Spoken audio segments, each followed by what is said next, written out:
Did you know there is a war that claimed more American lives than World War I and World War II combined? We're talking about the American Civil War.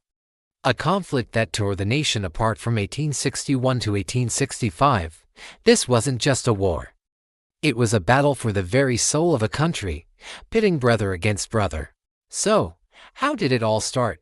Picture this, it's 1860, and Abraham Lincoln, representing the new anti-slavery Republican Party, wins the presidency before he even takes his oath.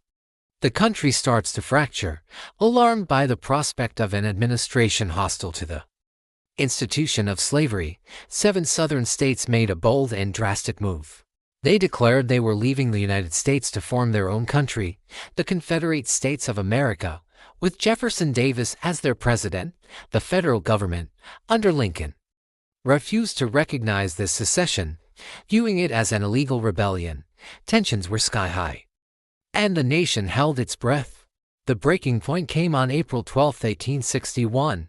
Confederate forces fired on Fort Sumter, a federal fort in Charleston, South Carolina. This single act of aggression was the spark that ignited the flame of war. In response, President Lincoln called for 75,000 volunteers to put down the rebellion. This call to arms had an immediate effect, but not entirely the one he'd hoped for.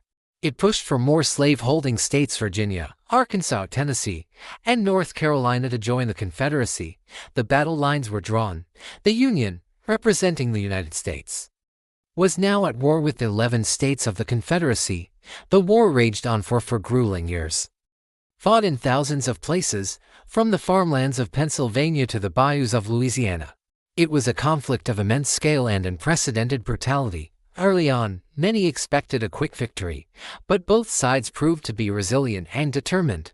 Great battles like Antietam, Gettysburg, and Vicksburg became legendary, not just for their strategic importance, but for the sheer human cost. Soldiers faced not only the enemy's bullets but also disease and hardship, which were often even deadlier.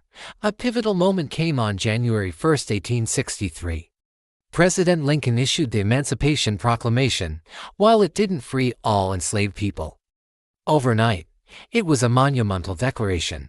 It transformed the war's purpose, turning it from a conflict just to preserve the Union into a revolutionary struggle for human freedom.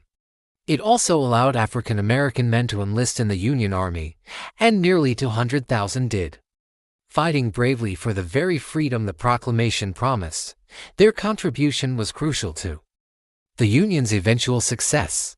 By 1865, after years of devastating warfare that saw the Union's superior industrial might and manpower gradually overwhelm the Confederacy, the end was in sight.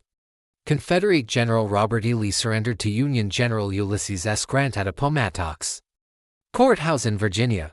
The war was over, but the cost was staggering.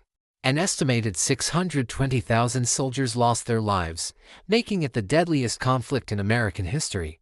The South was left in ruins, its economy shattered, but out of these ashes came a new beginning. The Union victory solidified the power of the federal government and, most importantly, led to monumental changes in the Constitution. 3 new amendments were passed. The 13th Amendment abolished slavery forever. The 14th granted citizenship to all persons born or naturalized in the United States, including the nearly 4 million formerly enslaved people. And the 15th Amendment granted African American men the right to vote. The Civil War didn't just preserve a nation, it redefined what that nation stood for, setting it on a long and often difficult path toward fulfilling its promise of liberty and justice for all. Thank you so much for joining me on this journey through one of the most critical chapters in American history. If you found this video insightful, please give it a thumbs up, and don't forget to subscribe and hit that notification bell so you won't miss our next deep dive into the past. See you next time.